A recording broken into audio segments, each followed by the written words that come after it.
I call Michael Wood. Speaker, there has been much spoken about this bill in this House from the other side tonight that bears little relationship to the truth or what is actually in the bill. And I want to start off my remarks by being very clear about the Labor Party's position. We appreciate the need for more housing in Tamaki, but we also believe that it's important to balance that demand with good urban design and public open spaces. That's a view that we have on this issue. And funnily enough, Mr Speaker, that is also the view, thank you Mrs Tolley, that is also the view of one Denise Lee, the National Party aligned councillor for Maungakiki Tamaki and the National Party candidate for the seat of Maungakiki on the 20th of January, sir. That is the view that she expressed at that time, standing shoulder to shoulder with Mayor Phil Goff, when she thought she could get away with making those sorts of comments. And what Denise Lee was pointing out there was the fact that these matters are complex. They require engagement, they require listening, they require careful examination and a proper consideration of all of the alternatives to meet the needs of all of the people who are at the table.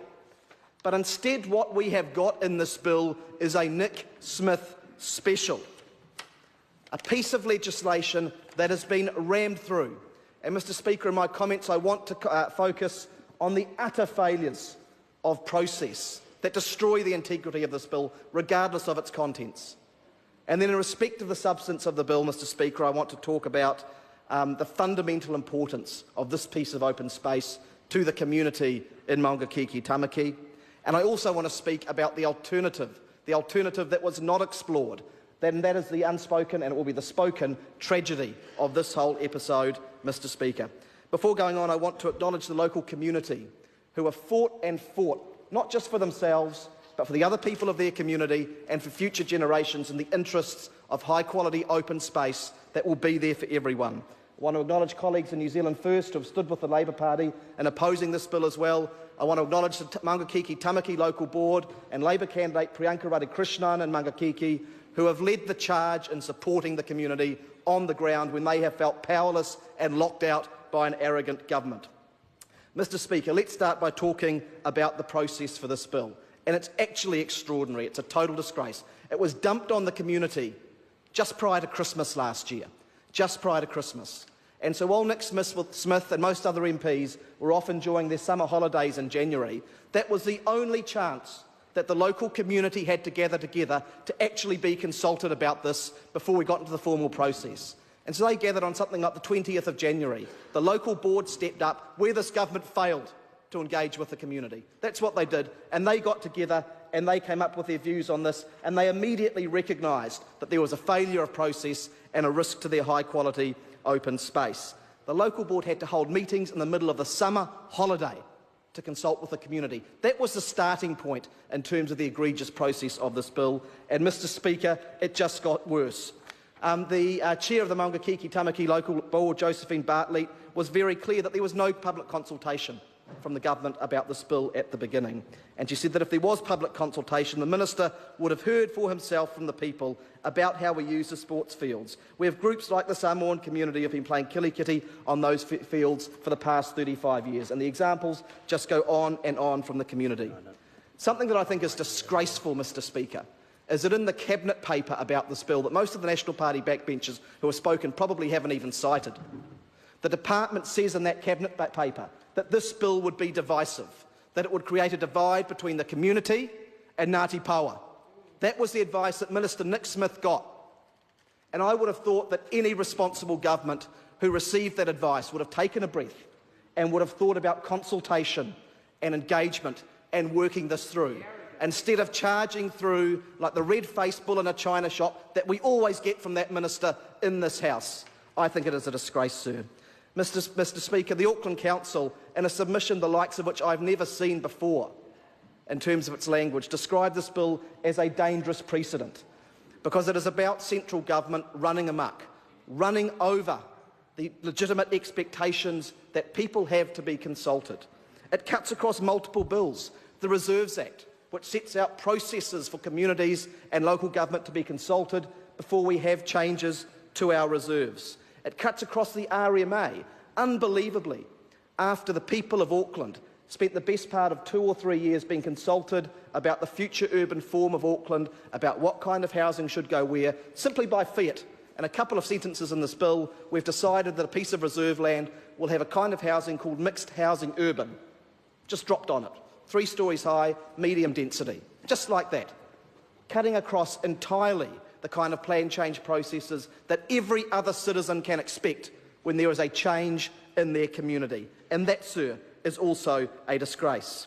Andrew Bailey spoke smoochingly in his speech about the supplementary order paper dropped in by Nick Smith at committee stage to put additional sports fields on sensitive ecological land on the headland of Point England Reserve. That was put there in a desperate bid to try and save Denise Lee an extra 500 or so votes that she might have lost as a result of this barbarous legislation. And that piece of legislation, Mr Speaker, speaks to the problem.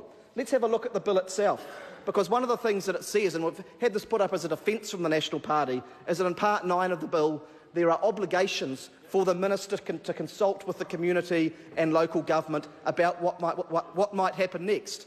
But what we have in Section 10 is a supplementary order paper put in by fiat by the Minister in the Committee of the House with no consultation with anyone, telling Auckland Council it has to do something that it probably in fact cannot do, that it probably cannot get a resource consent for. I've come out of a council background, and I can tell you, you cannot actually plan and consent and build a modern, high-quality sports field in the space of 12 months, which is what Nick Smith's ridiculous SOP adds into this bill, sir. Sir, listening to Nick Smith telling us and expecting us to believe that there will be consultation with the community after this bill is like believing Attila Hun telling us that he'll settle his disputes through a family group conference.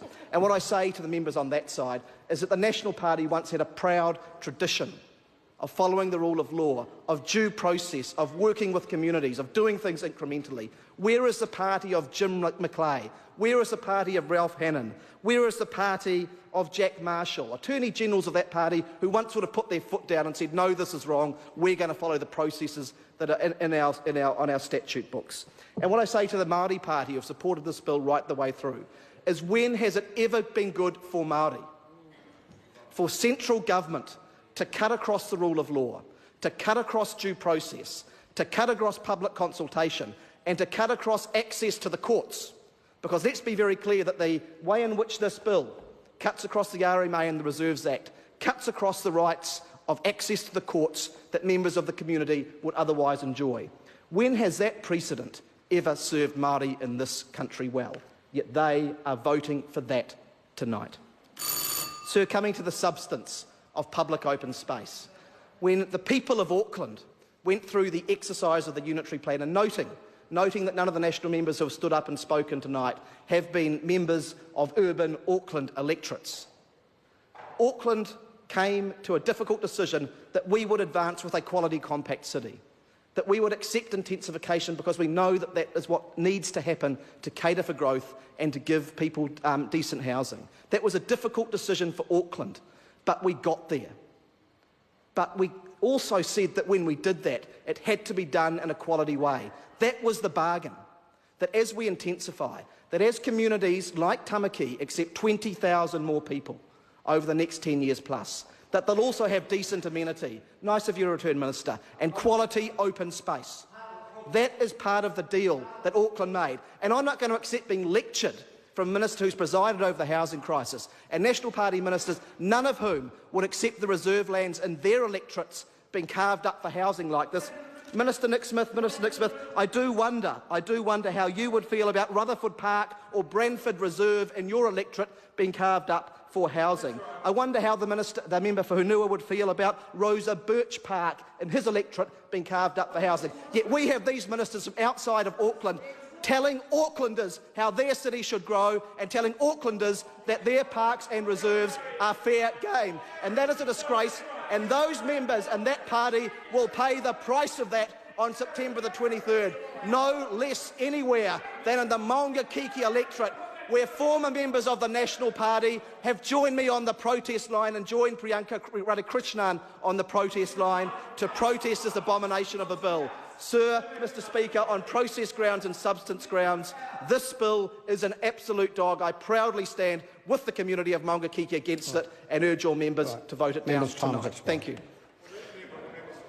Members, order now. Members, this debate is concluded. The question is that the motion be agreed to.